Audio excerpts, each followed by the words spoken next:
Kita menuju kabar pertama di Sumatera Utara, Tribuners. Polda Sumut turut serta menyelidiki penyebab penyakit gagal ginjal akut. Gangguan itu diketahui diduga diakibatkan oleh obat sirup mengandung ethylene glycol atau EL, kemudian diethylene glycol atau DG dan ethylene glycol butyl enter atau EGBE melebihi ambang batas. Kapolda Sumut Irjen Pancaputra Simanjuntak mengatakan pihaknya telah memasang garis polisi pada 3 jenis obat yang berada di salah satu pabrik di Sumut. Saat ini kami juga sudah terhubung dengan reporter Tribun Medan, ada rekan Freddy yang akan melaporkan terkait ini selengkapnya. Silakan rekan.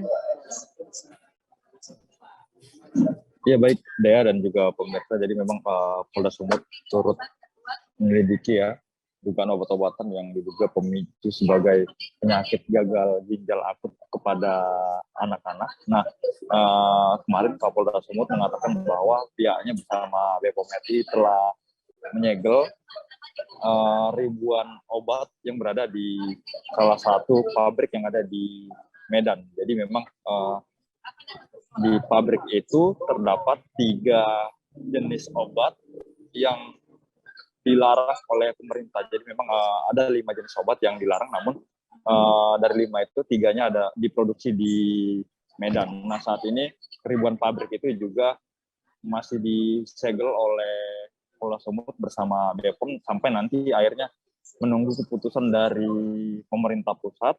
Hasil penelitiannya seperti apa, apakah obat-obat ini memang dinyatakan berbahaya atau tidak. Nantinya jika berbahaya maka akan ditarik peredarannya. Nah, sejauh ini memang Polda Sumut bersama BPOM telah menyegel obat-obatan yang ada di apotek-apotek yang ada di wilayah Sumatera Utara, khususnya Medan. Dan tadi polisi bersama BPOM juga kembali merazia obat-obatan yang berada di apotek, dan hasilnya para apotek maupun rumah sakit itu tertib tidak lagi menjual obat-obatan yang dilarang itu. Tapi memang hari ini PT Universal Pharmaceutical Industry yang ada di Medan itu memberikan klarifikasi, dan mereka menolak jika disebut memproduksi obat-obatan berbahaya yang disebutkan oleh BPOM tersebut.